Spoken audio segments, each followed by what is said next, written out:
the theme of today's community forum. First of all, my name is Jeff Monroe. Thank you for everyone for coming through.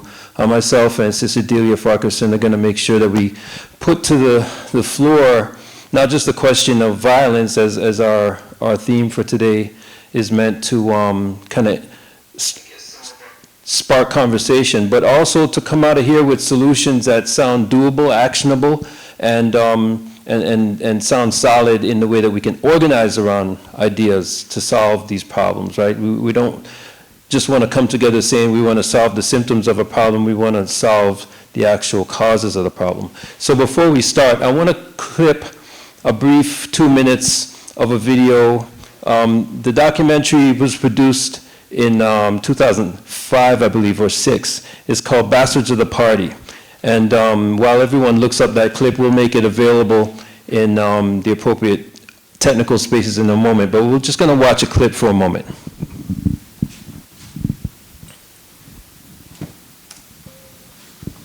The last legal lynching was in 1948. They didn't come out and bring their kids, have lunch, cut our toes off. They didn't do that in public anymore. But to keep us in control, the police started lynching us. And what they called it was justifiable homicide. We're supposed to be living in a democracy. We're supposed to have rights. But when it came to young blacks and police, we had no rights. And whatever they said went.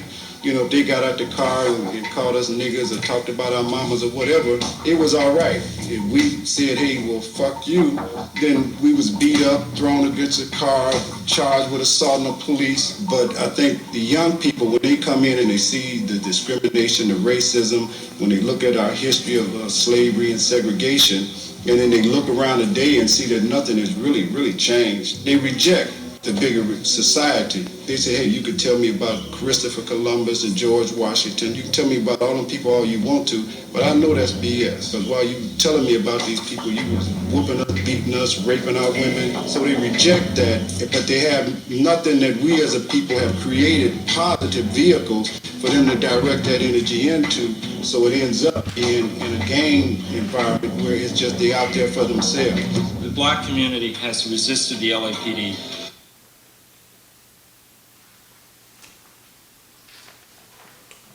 So that's a piece in Bastards of the Party. Now this piece is a 1 hour and 34-minute video. I think the full production is about 137. But that piece, that one little 2 minutes or less is a key part of why I think we should be here talking about a different type of address for violence in Mount Vernon in particular. Bastards of the Party is produced by a brother by the name of Clee Sloan, Clee Shaheed Sloan. He was known as Bone in the LA area. And of course, this video is over 15 years old. But the causes of the issues in the video are decades older, and none of the issues since the video's been produced have changed. Not in LA, not in Chicago, Detroit, New York City, or Mount Vernon. So what I want to bring to the conversation now is this particular clip that says, you know, issues of African children and people, families, have been set as far back as the enslavement era, have come through the 20th century, and have peaked really in the sense that even the aspect of resistance that black people used to, and indigenous people used to pose to their oppression, now young people have rejected that. Young people have not just rejected resistance because they're young, they now internalize the sense of pain and self-destruction and external destruction, that they can't even take a culture or an institution or any structure that's been handed to them, which has been there in the past, but which are no longer there, and which I propose we can bring back. Okay, I propose that we have not lost all of these mechanisms. Many of those mechanisms are still in our culture in terms of how we worship in church, how we eat in terms of our food, how we interact among each other, how we build even programs, in after-school programs. A lot of these systems, you might say, are genetically inbred. Now, I'm not going to make the case for the biological proof of that. I'm going to make the case for how we can keep our ancestral memories alive and in a continuum. So moving forward from that, I want to introduce Sister Delia. I want to thank her again for bringing this community conversation. Would you rather come forward and I can get on the camera and you can do what you do so best? Thank you, Sister Delia. Thank you, Brother Jeff. Thank you, Brother Jeff. And you know, thank you, all of you, for being in the room for us to engage in this conversation. Jeff is a local treasure. We don't truly appreciate that yet, but he is. And so thank you to all of you. The question that we are here to consider, right?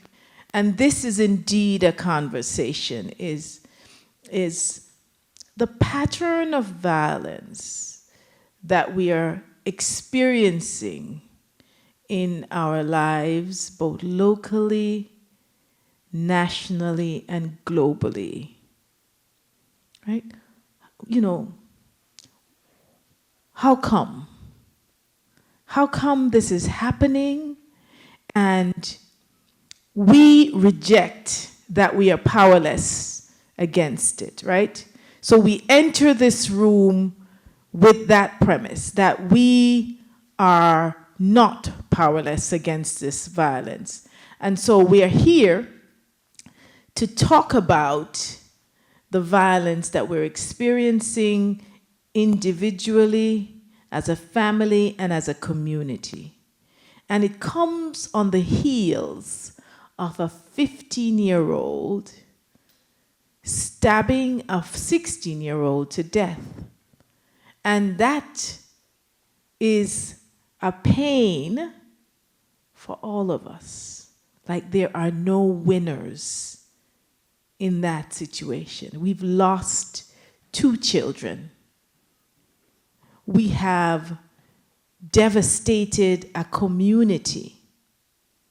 And so we are here to talk about how come this scourge of violence that we see has, I mean, we know the gangs have existed forever and that we've gone through cycles where it's more dominant in the community than at other times. But what can we do? And we pose that question, I pose that question to you individually, for us to begin to talk about how do we start to heal? How do we start to heal our community so that that is not our existence, that is not our everyday existence, and even though we will recognize it as a part of our past, we will forge a different way. So that's the conversation, because, and Jeff and I talked a little bit about it this morning, about the fact that everybody wants to belong. It's about relationships. So if we all want to belong and belong to something that's sound and well, how do we do that? How do we not become indifferent, not become apathetic, not become separate, but see ourselves as part of the collective solution? So, where do we start? Yes. I'm going to say this. If we want to be recorded and streamed accurately. God bless you. Okay. As they used to say, first of all, I give God credit for everything. But first of all, it starts in the home. And of course, our homes have broken down. I used to do child protection work, but I never realized the influence of child protection, because we're not going to kill our children. And it made it to seem like that. And a lot of times it was just maybe the kid wanted to hang out in the street. But I take that extra time and tell them, you know what my father taught me? Show me your friends. We got to put stuff back in the home. I know who you are. Association brings civilization. You can't rise above the level that you're with. We've got to bring these things back in the home. I don't care what the home looks like. And then we've got to put God back in the schools. When I was going to Nathan Hale, we said the Pledge of Allegiance every day. We read the Psalms and everything. How do you think I lasted these 70 some odd years? You know what I'm saying? There was a foundation built in me. And then we got to take our kids back to church. and let God make them like the mother of the church. All things work together for good. We got to know the scriptures here. We're fighting a spiritual battle, a battle that you can't see with flesh and blood. We're trying to fight a battle with flesh and blood. But Jesus said to call on me in the day of trouble, I'll hear and answer your prayer. Give it to me, I'll bear it. Give it to me, I'll share it. Don't tell me he won't. I had to raise 5 children by myself. When I say by myself, the whole neighborhood. Everybody, grateful and thankful for everything. But I was taught, my mother died early. I was also responsible for my 10 brothers and sisters. You see what I'm saying? Nothing was perfect. But see, I got all of that to look back on. Father, you brought me through this. I've been at death's door 3 times.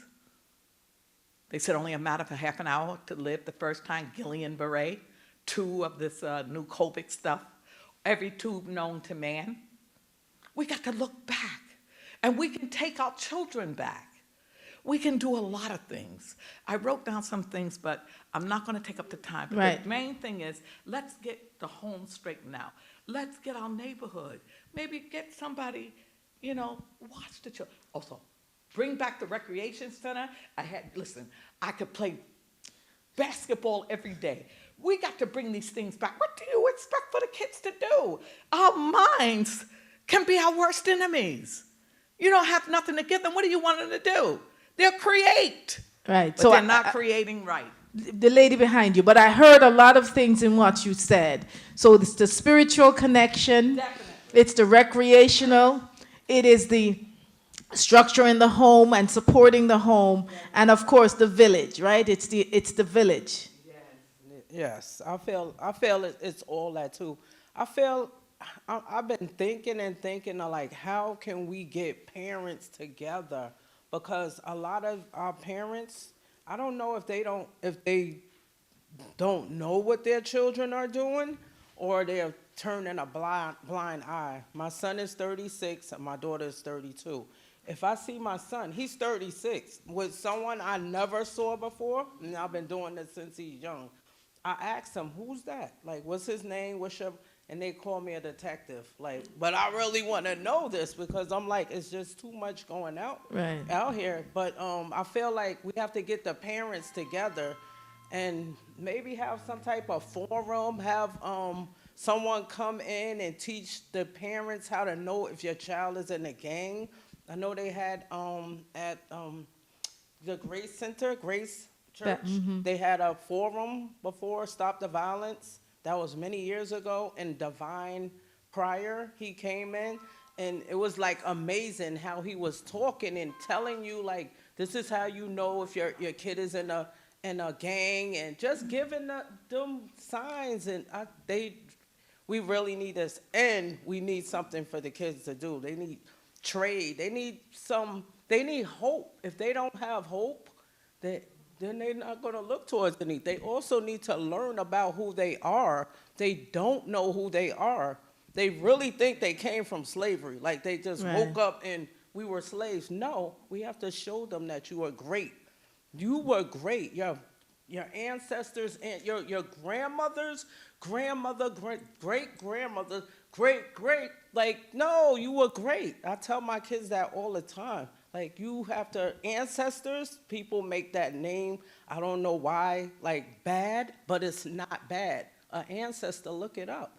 It's before your grandmother. So my great-great-grandmother was my grandson's ancestor. Right. And she prayed for me, so, like, nobody can pray for you that strong. Your mom, your dad, and their spirits are walking along with you. I don't know. That's what I believe. Yes. I can't make somebody believe, but it comes from the parents. We have to get the parents involved. We have to. Okay, so so what is your suggestion for how we do that, right? Because we believe that. Right. Like, we believe you. Okay. So we are on that train. If it was me, like all of these schools, I would go to each school and I would talk to the teachers, and the principals know what's going on. The teachers and the principals, they know what's going on. And a lot of things that happened or didn't happen could have been avoided if we had caring teachers to say, oh, did you know your child was doing this? Or the lunch monitor, if we had those people in place, we can get everything organized, like go school by school or class by class. How? Because we see gangs of kids walking around now. Okay. Like a pack. Like we see gangs of kids walking around. And it's got to a point where I tell my granddaughter, don't be with that person. Don't be with Gigi. How you gonna tell? Because I told you, don't be with them. That's all I'm telling you. Don't be. You have to be that type of parent. Like, stop being scared of your kids. Talk to your kids. Like, yo, don't do that. And I mean that. Like, simple as that. Okay. Thank you. Thank you. Thank you so much. I'd like to say one more thing. Go ahead, ma'am. Oh, I'm so sorry. What we also need is accountability. We need teachers. Okay, I'll give you, for instance, I have some new issues. And my grandson, and he came and he rubbed my hands, grandma, my feet, and stuff. But then I looked at him and I said, you might be a sports therapist. We've all born with gifts, for goodness sake. You know, and your gift makes room for you, what somebody else couldn't do. But I want what you got. You want what I got. Don't you know that if I get what you got, it might kill me? You know what I'm saying? You know what I'm saying? We have to wait our turn, because when our turn comes, my day will come if I but wait a while. See, these are the things we have to do. Love our neighbor as ourselves. Put ourselves in our neighbor's place. Go up. Good morning. How you feeling? You don't know what they're going through. I don't care what they look like. Nobody knows I'm full of pain today. But you know what I'm saying? Right. So that's part of the healing, right? Yes. So what I hear, is part of the healing as a community, right? So reaching out to the parents. One of the things that I'm a former school board trustee, and one of the two policies I worked on when I was a school board trustee, one was the wellness policy. The second was the parent engagement policy. I spent 4 years on the school board. I did 2 years of both. But one of the things that was my vision then is that parent engagement should be a matrix that principals are measured by, meaning that the percentage of parents that are involved in the activities of the school, and I don't mean like 6 parents coming in 40 times, I mean like larger percentage of parents being involved, should be a matrix that the school, the principal, is measured by in terms of school success. Now, you all represent this community. And the level of expectation that we place on our agencies, whether it's local government or school board or library, is going to be based on what you demand. So, Madam, what's your name? Shauna. Did you speak at the school board meeting? Yes. You did, because your voice is familiar to me. You talked about the curriculum, right? Yes, I remember, because I watched that. Thank you. And so another matrix is, how do we get our parents involved? Because when we think about these incidents that involve our children of significant violence, you know, our children, I worked at a mental health clinic on Prospect, and at that time the police would come on the streets by McDonald's and kind of move the children along, but they would move along to 4th Avenue and fight there, right? So what do we do in order to increase the level of safety? Because I believe that our students don't feel safe in our school. And so if they don't feel safe in our schools, then they're going to do things to try to increase their level of safety. But that's a failure of the adults. Because it's our responsibility to help children feel safe. And I'm talking about school, you know, community members, whatever your position is. If you're an adult in this community, your job is to increase the level of safety for our children. So how do we do that? How do we engage our parents in understanding that that's our responsibility? How do we do that? I appear radical, but remember, I was born here. Send them back up to Somers and all of these places. If you can't deal with what's going on here, stay back up there. They're afraid of them. They don't have any confidence in them. I don't have any confidence in them. I'm going to tell you like it is. Yes, ma'am. Now you done got me upset here, but not you. Nobody. But let me say this. Working 2 jobs. I come home one day. I let them in. I treated them like gold. And let me tell you something. I had to go out. I don't care who knows it. My mother taught me there's nothing new neither under the sun. What has been is what will be. So therefore, they took me out of there. What did I do? They claimed they found a jar of drugs. I've never done a drug in my life. Smoked 2 packs of cigarettes, drank some liquor. Oh, yes, I did. But never a drug because a girl threw up in the bathroom. So therefore, drugs just wasn't my thing. But do you know what I had to go through? I had to pay $5,000 to get the lawyer. I don't know whether anybody remembers Dante Alberry, but he was my lawyer. And then I had to go through all of the court system. They said, Mrs. Thomas, you're working that late? You're working 2 jobs? I can't think that one was taking care of the women that were in shelters and the other was probably doing the child protection. But anyway, make a long story short, how can I explain it? I wasn't found guilty. Now see, this is why I'm not racist. We'll blow our blessings if I just look for color.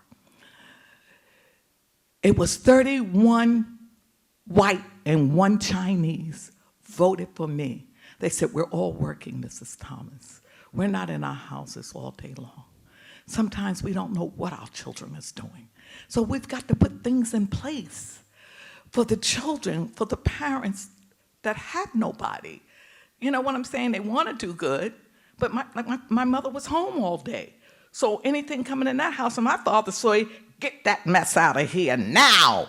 You understand? And then fathers are not fathers either. So what I'm hearing you say is that there are parents who may not have the opportunity or the ability, the capacity right now to be as involved.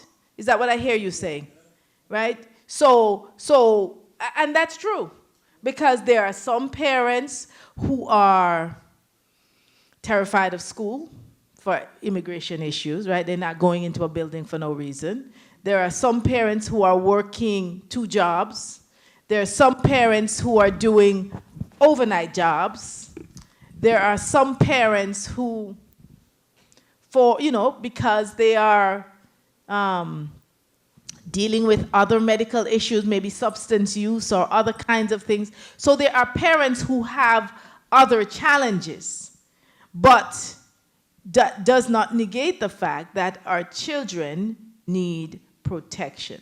Because when we fail to protect our children, when they don't feel safe, what do they do? What do they do when our children don't feel safe? How does that exhibit itself in our community? Right. They fight, right? They take knives to school. I'm going to say that I went to some of the schools after this incident, this most recent incident. And in the schools, they're retrieving weapons every day. Every day. They're recovering weapons from these children. Now, why do our children feel the need to take weapons to school? Why? I feel the question is, that's a good question. Why? Why are they at war with each other? Why are the kids at war with each other? They listen to the music. You heard the music they listen to? It's telling them to do everything that they do. Everything that they do, the music is telling them to do it. And then they're out here smoking marijuana or whatever they're Drinking doing alcohol. now. And that, it's like. So, but I want to hear from this young brother here. Because you know what? He's the youngest one in the room. Right? And so I want to hear from him because you are the most connected to the community that we're talking about. So help us to understand what we're missing. May I just say one thing in response to what you said? I think regarding the music, even if artists make music and it's hypothetical or it's fiction or their imagination, young people Don't know the difference. they don't know how to distinguish, and that's so unfortunate. Yes, it And I is. totally agree with you. Okay, well, for one, I agree with the vibration on the music frequency that some of the kids listen to. They call it, trap, Trap music. music. Mhm. And, music can get to your head. You listen to those lyrics every day, and you're saying to yourself, I'm living a lifestyle that doesn't apply to me, but you want to live that out. Now, to answer your question on solutions, back when I was in high school, I think things clicked for me when you had mentors coming to the school. But that goes back to, like she said, teachers and adults caring enough for the students to be successful. They said they have to keep it real. Because if you don't keep it real, you might say something to me and I'm just gonna laugh it off because I don't take you serious. It's the parents that take things serious that is most impactful to a child or a teenager. Because now every time I see you, and if my mother allowed you to slap me in the back of my head, I know Mr. Lee is coming down the block. Let me straighten up. Let me tighten up. Cause I know Mr. Lee is in the environment. So that for me, it was mentors coming in and letting me know self-love must not promote aggression. So aggression on personality, aggression on characteristics, those things is what affect us because now you saying to yourself, he's wearing the new Jordans or she got this new pants, whether it be Dior, these name brand clothes. So when you have somebody that has like jealousy issues or like I said, self-love issues, those things can, in your mind reset and say, you know what, because this person is trying to show off and, I need to prove something, I need to do something about it. So it starts with self-love. And, like she said, it does start at home. So it does start with the parents, letting the kids know, no matter what you have or, if you have a good home or a bad home, you need to let them know, They're loved. right, you're loved. Whether it be eating peanut butter and jelly every day or eating some steak and shrimp. You're still loved. Right. So, I met this brother upstairs and I had to let him know, I genuinely love people, which is why we connected so instantly. And, I feel the need to not, the need to have empathy, because we spoke about that. And, having empathy, allows you to put yourself in someone else's shoes and now say to yourself, okay, because this person has holes in his shoes, I need to make a joke. We need to understand the difference between, having a rapport with somebody versus not having a rapport with somebody and understand the level of, intensity that it can have between relationships with people. So you know what? You talked about hope, right? Here lies our hope. Because this is a young man from our community who's in our fire academy, and we should be incredibly proud of him. We should be incredibly proud of him. Absolutely. Like incredibly proud, right?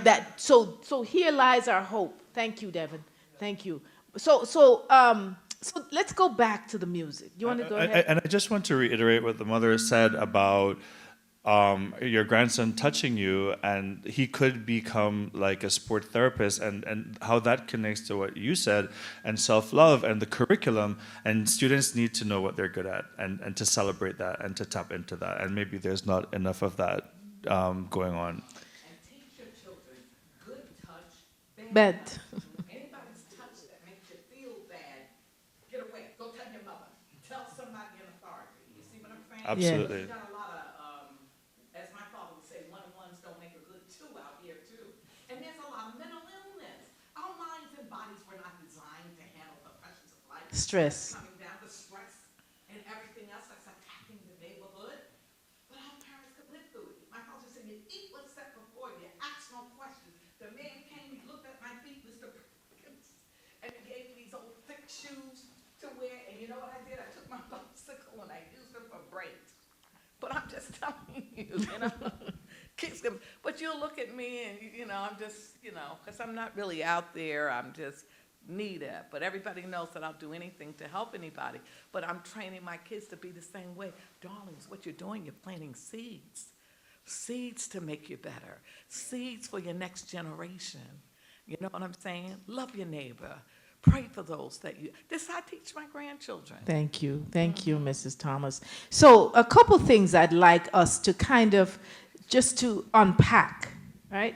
So let's go ahead, Jeff. Thank you, Delia. And I wanted to, and it's so appropriate, Mama Thomas, that you said something. And just because you said it off mic, I want to let the audience know that you spoke to the issue about good and bad touch in terms of riding that line between what today is a very difficult line to walk between, grooming, sexual abuse, Right. and what children needs to still be open to in terms of, nurturing and positive reinforcement. So anyway, was a piece that I wanted to kind of use Okay. in the media, and it's a visual kind of assistance, which is why I thought it was important, because it speaks to the hopelessness, and what, a couple of people have already spoken to. I just want to let people see what it is. So, and I'm going to reiterate, watch this movie. Bastards of the Party Yes. it turned a lot of lights on for me in 2006, even though I was already, at the time, very sensitive to some of these issues. But something that this piece actually illustrates, you'll see what I'm talking about. Then, people around him like, okay, what you gonna do? Do something. Let me see. You ain't scared to die? No. Why not? Die sooner or later. Anyway, huh?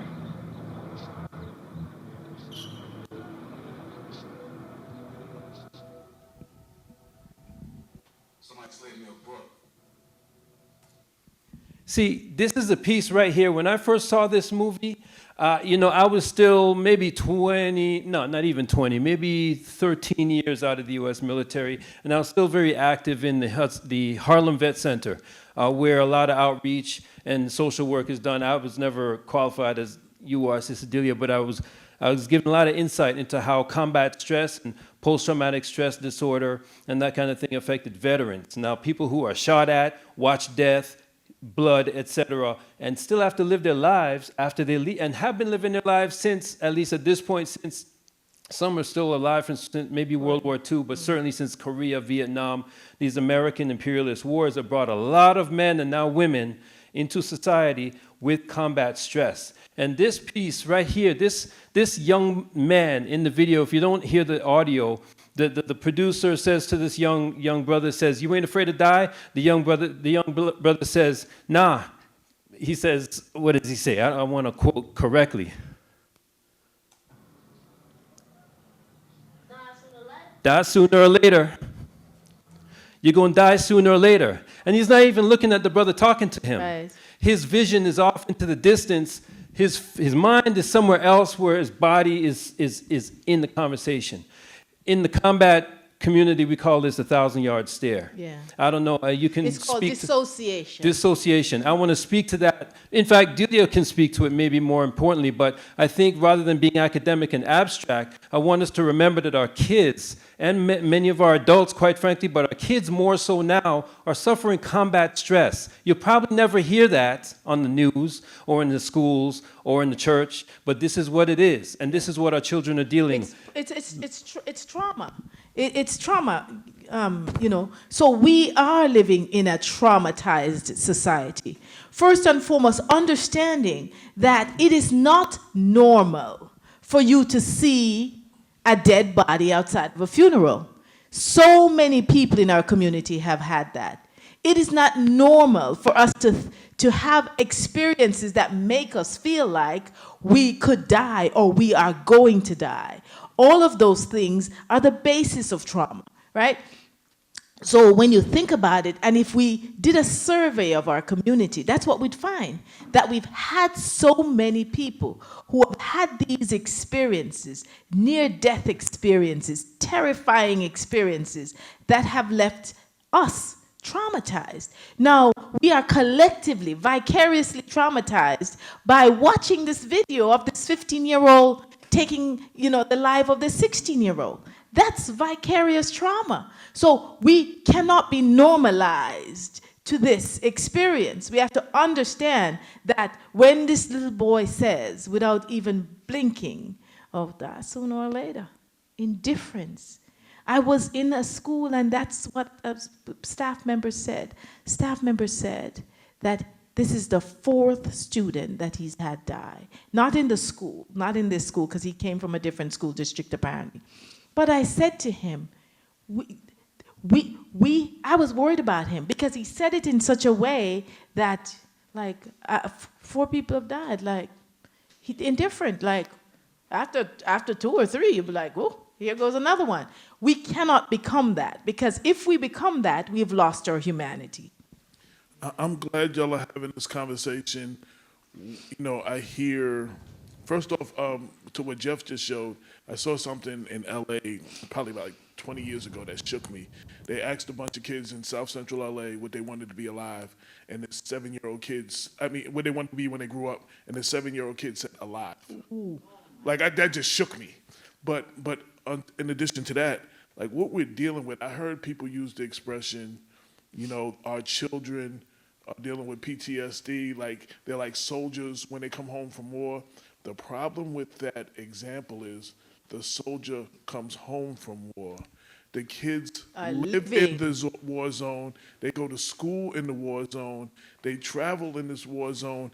And you have one traumatic incident after another, after another, after another, and no one has given them a safe zone to unpack the situation. So sometimes even with good kids, the stuff builds up and spills out into situations like what we've seen. Yeah. You know, and it's a shame. At the last school board meeting, there was a mother who spoke about her daughter getting death threats, and she was on one of the cheer teams, and her daughter having to go through this as a freshman. And when the mother was a freshman, lost her cousin. Oh, yes. In the high school. In the high school. And you could see the generational trauma. Intergenerational trauma. Right. And that she hadn't even still been able, she was saying, I can still hear the screams of my aunt. You know what I'm saying? Like she still hadn't, I don't know if she still processed and properly unpacked that when she was a freshman. And this is bringing it all back up in her. You know, and that's what's going on in our communities. And I said after the incident with Kayla, like every church, every person who has a building should have some kind of like counselors and therapists as so students could go in, children and their parents can go in and unpack the situation. Because this one situation has rocked the whole community. It is. You know what I'm saying? But no, you know, opening the school for 3 days, that doesn't do it. Everyone wasn't going there. And you know what I'm nobody saying? went. Nobody went. Right. But you know, so you got to have safe zones everywhere, and we don't think about that when it comes to our children. And the more we ignore it, the worse it's going to get. And I fear that situation is not over. And we all know when the mercury rises, the violence rises. It's not even hot Right. yet.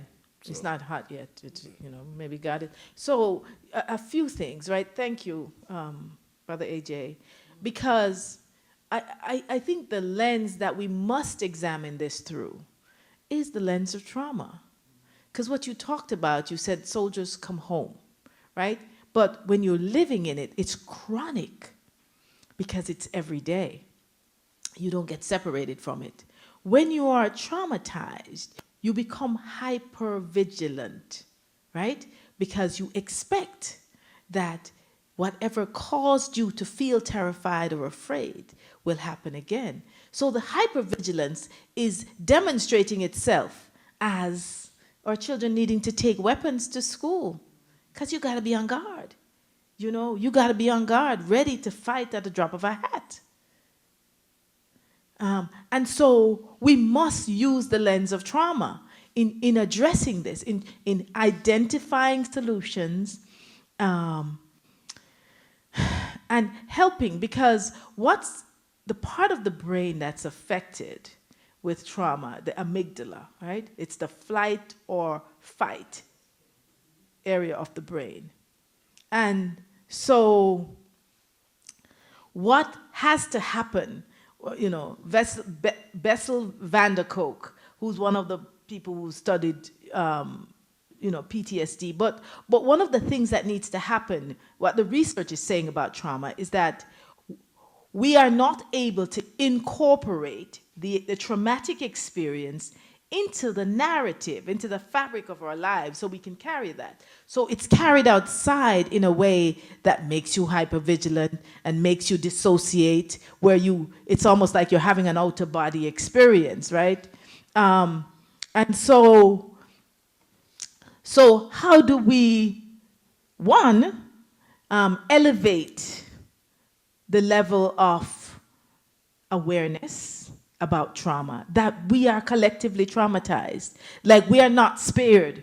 No matter where you live, I don't care if you live in an ivory tower in Mount Vernon, we are not spared from this. Because when these things are happening, it is eroding our collective humanity. Right? It's eroding our collective humanity. So, Mr. Talbert.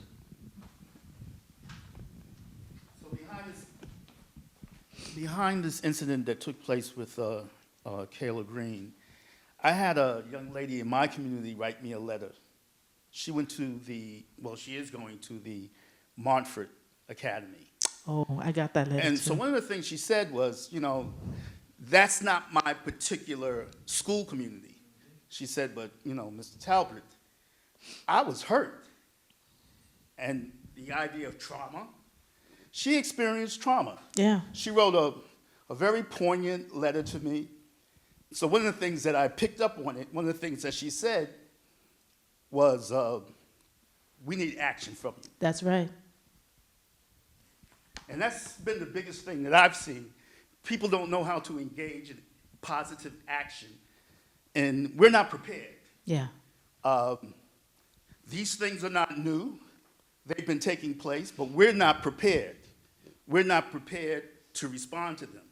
It's almost as if we didn't think it through. One of the other things that she said is, don't let this be the McKinsey story all over again. Right. Do something this time. So that's where my head is at. I have to think action. Okay. So, Okay. the young man spoke about mentoring. I just want to say this. So I picked up 2 kids to mentor immediately. It's a small thing, but It'd make a difference for those two. you hope it does. I have some young people that I've mentored in the past, and it's a big job. It's a serious endeavor. I don't suggest it to anyone to take lightly.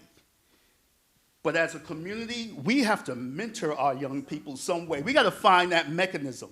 That's where the creativity comes in. That's right.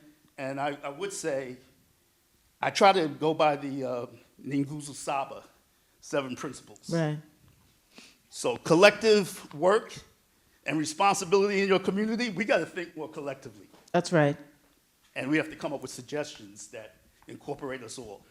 Right. And that's why we're in this room, right? We're in this room to try to develop solutions. I also want to say, because I think it's important that we acknowledge the grief and the sadness that this experience is causing all of us, right? So we have to allow space for that, because we are not spared.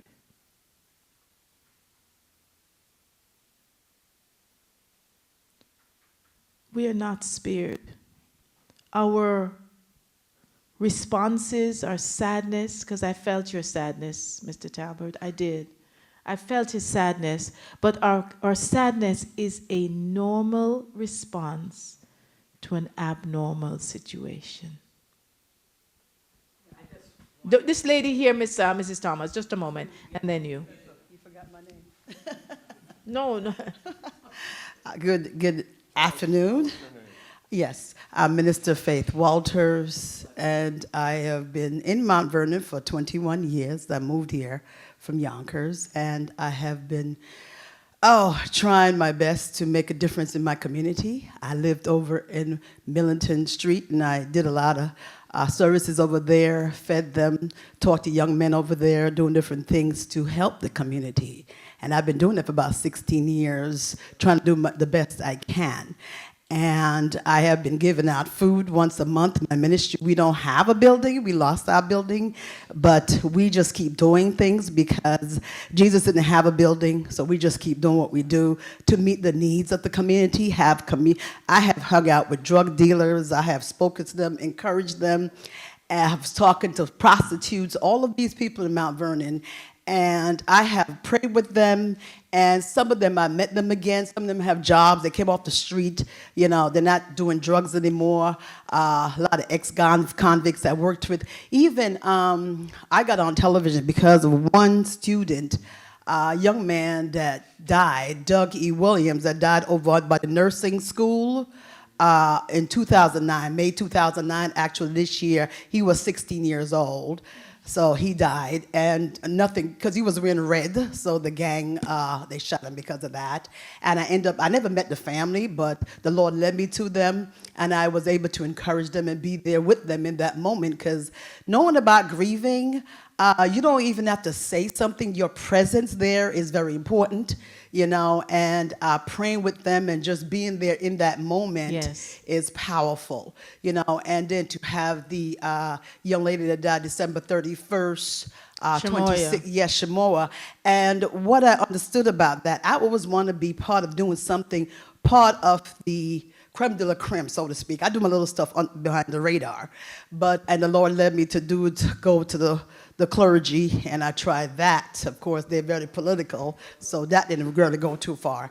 And I had some of the clergy that one time, I believe it was the First Baptist Church, I think Mulgrain was the pastor there. He had used a horn to walk the streets of 3rd Street to stop the violence. So I'm thinking it's going to be considered continuous effort, because we end up going to his church, and we had social workers, we had police people, we had all kind of people come there. And that was just it. And I thought it was going to continue. I even asked questions. I want to be a part of it. Nobody reached out to me. There was also one across the street here. Yeah. And we had the police. We had everybody come there. So what I hear you saying, it's just a lot of talk. Yeah, what I hear you saying, action. you're reinforcing what Mr. Talbot is saying. Yeah, a lot of action. Right. So, you know, one of the things that came out, because I told you, I went into the schools, you know, I felt led afterwards to kind of try to help to prepare. And one of the things that came out, I heard one of the social workers in the schools, because they really were a presence, and she said that what they needed more than anything else was consistency. Yes, exactly. Right? So I want you to think about what that means, because we just had a conversation, Damien, about that, about how many good things we've started, how many things we've done, and it's not sustained. So consistency. Mr. May. And then Mrs. Thomas, you'll be afterwards. I'm listening to a whole series of thoughts that are just running through my head, and one of them has to do with the impact of trauma. And I can remember standing in a field in Korea with my carbine and my poncho on. It's pitch black out there. And I'm asking myself, it was the first time, I've been through basic training and everything else, but there I am standing in this rice paddy in Korea, and I'm asking myself, how the hell did I get here? And I'm involved with death, concern for myself, and I'm quite able to shoot this carbine because I've been trained by the military to be able to kill. So I don't have any constraints about killing. And even today, I have no constraints about killing. At one time, it would have been a moral thing, immoral to take somebody else's life. But it wouldn't take much for me to go find a pistol and blow somebody away. If I felt that I had been really abused in some way, my reaction would be a violent reaction. So I have to contain myself. That's part of the trauma. I came back to the United States, and there was no basic training to become a civilian again. So here I am now, a killer in the streets, and I can't get a job. With all the training that I have, I'm a crane operator, and building is going on all over New York City, and I cannot get a job operating I'm a military certified crane operator, 25-foot boom, and was operating. So that was one of the things that rolled through my head, is that there's no receptivity. Once you have been through this trauma that you're talking about. Another thought occurs when you were talking about good touch, bad touch. I ended up being a teacher and went through all that training at NYU and whatnot, and ended up in a school. And I can remember telling some of the young men, you got to get to your class. And I would put my hand on their shoulder to urge them down the hall to go to, and the reaction would be, you shouldn't be touching me, man. You ain't my father. And I would get that all the time. Who the hell do you think you are, man? You're pushing me around and whatnot. And it bothered me. So I went to one of the leading educators and I asked him about that, the principal of the school. And that principal said, you're the first teacher that has ever asked me about touching and pushing and putting your hands on. He said, I'm going to have to find out what the rules and regulations are governing that. And if you went into the principal's office, you were usually in trouble, whether you were a student or a teacher. In those days, if you had to see the principal. And the principal called me and sent a note. The little boy came to my classroom, his eyes all wide. Oh, Mr. May, got to go see the principal, And then all of a sudden, the halls become filled with other teachers. I wonder what he did. Somehow or another, the news gets around the school, and everybody is saying, oh, my God, he must have said something smart again. And I went into the principal's office. He said, sit down, Mr. May. He said, this, you put me through a strain here. He had books, legal books and documents on his desk. He said, I researched that question. He said, and what it comes down to is that you are the parent on location. Parenti and loci is what it's called. And you treat that child the same as you would treat your own child. And if they're doing something wrong, you have to and the law says that if you don't, you can be held responsible. So it goes both ways. You got to help him get into the classroom. You have to encourage him to do the right thing. And if you stand out there and your only reason for being there is to earn the salary because that's the only job that you got, and you're not urging these kids to do the right thing, then you're as responsible and you're complicit in whatever that terrible thing is. I took some notes here because you're gifted people.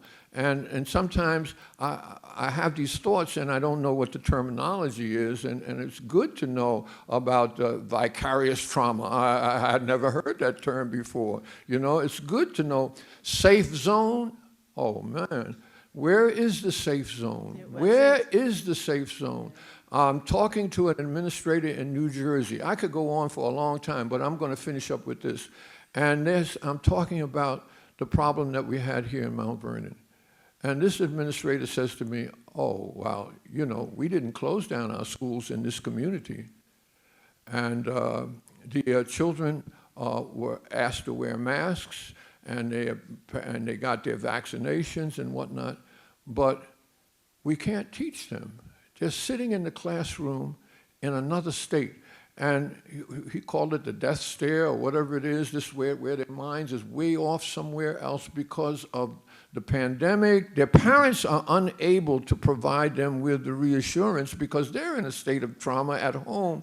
And so now they're expected to teach these children, to have them go through addition, have them write comprehensive sentences and paragraphs that make sense. And the kids are sitting in the classroom in a school where they did not close down the system. They did everything right. They had their vaccination. And it has affected their learning. And I associate that with the area that we call psychological and emotional. This is something that is very, very hard to see. It's deep inside. And I talked to somebody, I said, that kind of stress will kill you. That kind of stress has an effect on the body. And the brain. Definitely. Mm-hmm. And it's a spiritual kind of thing. How you get a grip on it, I don't know. But that's what they're suffering in a community where the people are doing fairly well, they have a good income, and the children are coming to school every day, and they are in a state of So that's what I would add. There was another thing that I would add, but I'll leave that for a little later on. I just want to talk to this issue of touch because I think it's important. So touch, right? Remember, this is relational. We are relational beings. And if you recall, during the crack epidemic, there were people who their only job was to do what? Was to hold the babies. Because being touched, especially in a healthy way, is important. So we understand that there are people who are touched in an unhealthy way or an abusive way. But being able to communicate, because that's why we have those senses, being able to understand, I'm touching you, but I'm not abusing you, right? Because this is how we communicate. This is how we soothe, right? We help people when we touch them, right? It's like, it's like making eye contact with a baby. If you don't make eye contact with a baby, that baby's development is stunted, right? So when you think about it, so I want us to think about the importance of touch. And I posit to you, my premise is this, that our children are straining for that healthy connection. They are straining for healthy touch. They are straining for that contact that says, I see you, right? They are straining for positive input, not trap music necessarily. Because guess what? Not everybody that hears trap music goes out and does something untoward. But because there's no balance, if that's all they're hearing, if all they're getting is the negative touch, then the outcome that we get is the outcome that we get. Madam, I know you've been waiting. Jeff, yeah. Back to, I feel that, I don't see anything, not to be negative, but I don't see anything getting better without the parent involvement. I have my son is a single dad, so his daughters are 13 and 16. I don't talking to them, they bring in the therapist after Kayla. The kids don't want to talk to the therapist. They don't want to talk to people who they don't know and who doesn't know them. They want to talk to people that know them. I don't see you. You can't bring kids. You can't just You can't just somebody bring in. anybody in to Right. talk to kids. They're not going to do it. That's right. And the parents have to be involved because you can't make a kid do anything. The parent. So that's our first call, right? Our call to action is how do we get the parents You have to involved? Get the parents That's our involved. first call to action. Thank you, Mrs. Thomas. I'm going to say, go ahead. I'm not going to take. Let her have the microphone, please. Has been traumatized. You can say I have, but I have God, and I cast all my cares. See, I have a mechanism for him to help me. But that was my grandson that was shot. Yeah. With the 95 average. And he's in Stony Brook. In fact, he called last night to say he got a hold of Melissa and he said, I'm feeling a little anxious. So, we tell him, to comfort himself. And I'm going to tell you something, how that sometimes when you're in certain areas, because we had to go down to that hospital in the Bronx.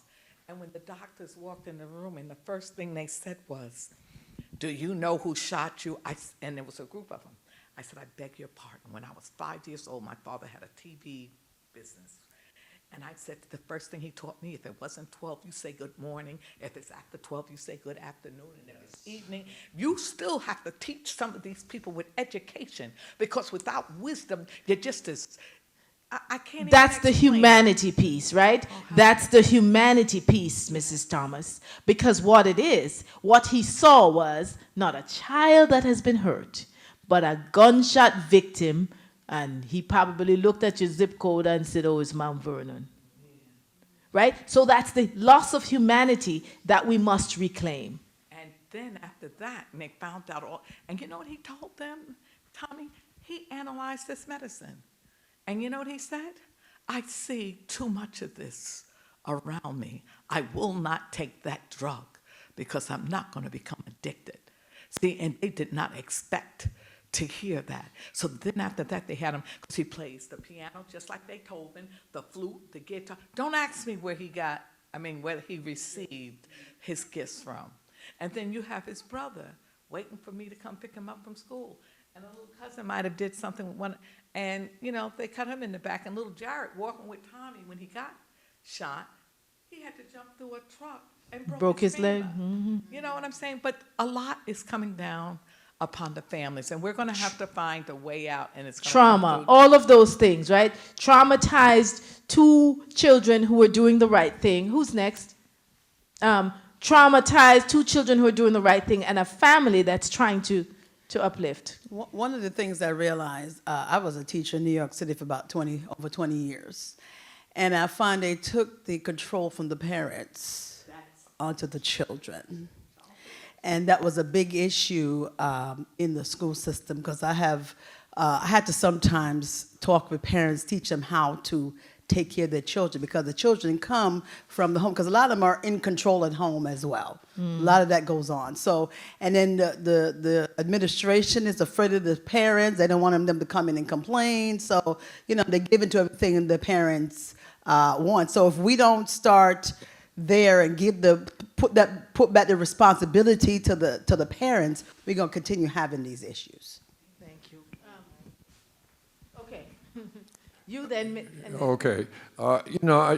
This conversation causes you to remember certain things. And I remember visiting A.B. Davis, and we had a leading educator over there, Mr. Garner. He was assistant principal. And I stood with him in the hallway one day, and I noticed that he hugged a lot of the children. And I said, Mr. Garner, you keep giving them a hug, a bro hug, what we call now a bro hug, you know. He said, yeah. I said, but you're not supposed to be touching these children, are you? He says, I don't give a damn about that rule, Mr. May. He said, for some of these kids, this may be the only hug they get all day long. And that's an important point, Mr. May. That's an important point. Over here to Damien. And then to you, Talbot. So it's really meaningful to hear everyone's contributions, which I think it's really powerful. I think regarding the issue of touch, I think in this country, touch has just been politicized, especially in school. It has been politicized, it has been demonized, it has been completely taken out of context. And I agree with you that the touch, even a bro hug, even just a high five, anything to establish familiarity, camaraderie, it's so important. And the other thing I want to touch upon that we talk about what can we do? I think we have to start with little children. That's how we can really make an impact. I feel little children are still like developmentally at an age where they're curious, they're innocent, they're pure, they're real. They're real. I remember I said to my friend's little daughter, hey, honey, she's like, I'm not your honey. You know, so they're very real. And I think that whether in your churches, like Sunday schools, in daycare centers, we need to start with the next generation.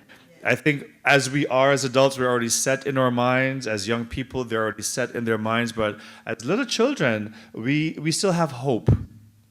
Thank you. Thank you. I'm going to say that we cannot write off the cohort. You know, we really need it. So, yeah, go ahead, Mr. Talbot. Well, first of all, let me thank yourself and Jeff for having this opportunity to speak to one another. I do think that we are really in need to have more conversations towards objectives, if we can begin to identify them, structure them, So I'm going to speak to Nadia's letter to me. The thing that impacted me most is she said, "What do we do?" Yeah, And in her own way, she said, "Articulate a plan to me. that's right. How do you get me engaged? How do you get my family engaged? How do we as neighbors begin to respond to this?" So the challenge to me is for me to use what little intellect that God may have given me is to begin to, within the pantheon of resources that I may see in the community. And so that's a conversation I want to have so that we can begin to talk to people.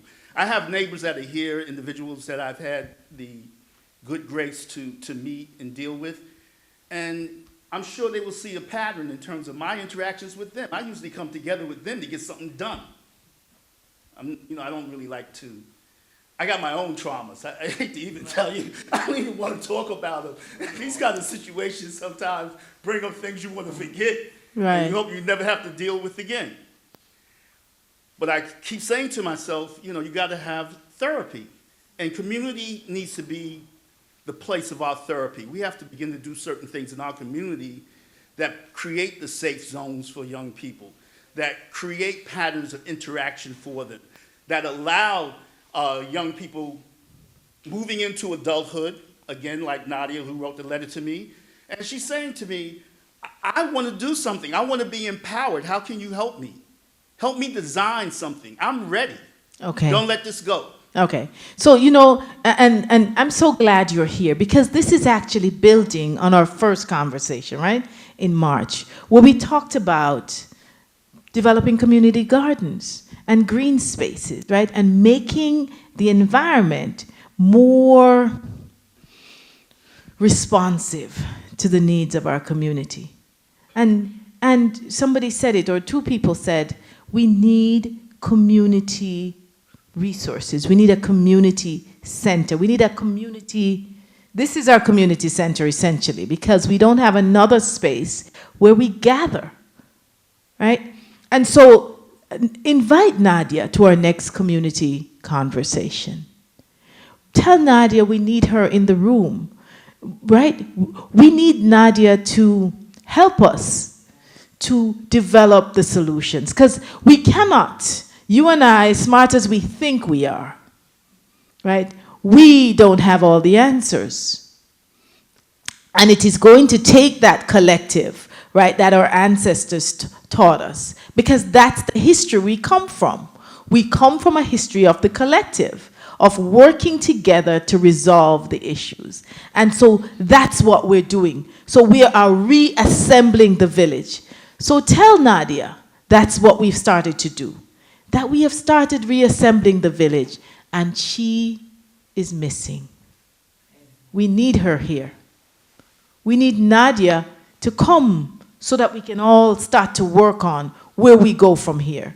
But I'll tell you this, that the question is, or the charge is, as we go out of here, is that everybody knows a parent. Each of us know a parent or two.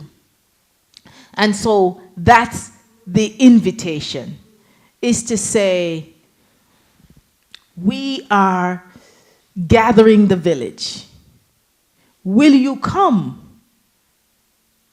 Will you come so we can talk about how we move forward, how we do better? How do we make our children feel safe? How do we give them mentors? How do we help them to learn trades or identify what their skills are? Right? We're gathering the village. And that's an action. Us coming here, and Jeff and I, we've worked together a long time. And Jeff is a man of action. And I would tell Jeff that I believe in incrementalism. Right? In Jamaica, they say, one cocoa, full basket. So we don't have to fill the basket all at once. We're filling the basket one cocoa at a time. But at the end of it, our goal is to have a full basket. And so this is an important, your presence here is an action. Because you care enough to be here. And that's important. We must recognize that, because what we are doing is embracing our humanity. We're saying we will not accept it. We will not accept as normal what has been happening in our community. And we will not accept it for our children. We will not accept it for our children.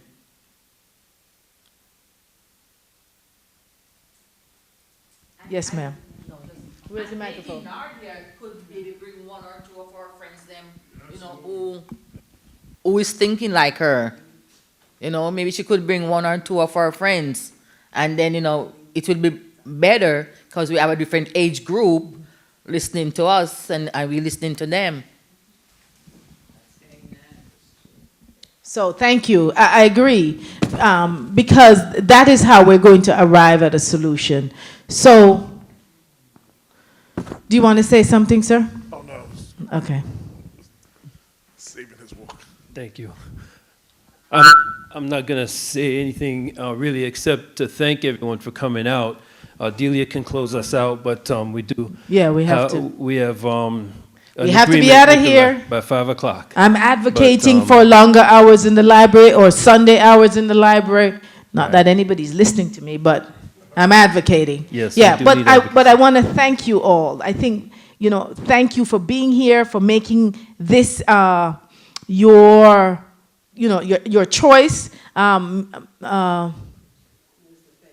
Minister Faith has asked me to announce that they're doing a 16th anniversary revival, Women and Men of Excellence Outreach Ministry, and that's on June 25th at 1 p.m. at Hubcap Park. That's not the name of the park, I found out. But it's at 3rd Street and Fulton, right? Right, so I want to thank you. Thank you, Ms. Pauline, for being here. Thank you all for being here. We will continue this conversation, but understand the charge as you go out of here is to talk to one person, one parent, one student, because that's how we will gather the village, is by doing it one person at a time. Yeah, the sign-up sheet is at the back of the room. Thank you so much for being here.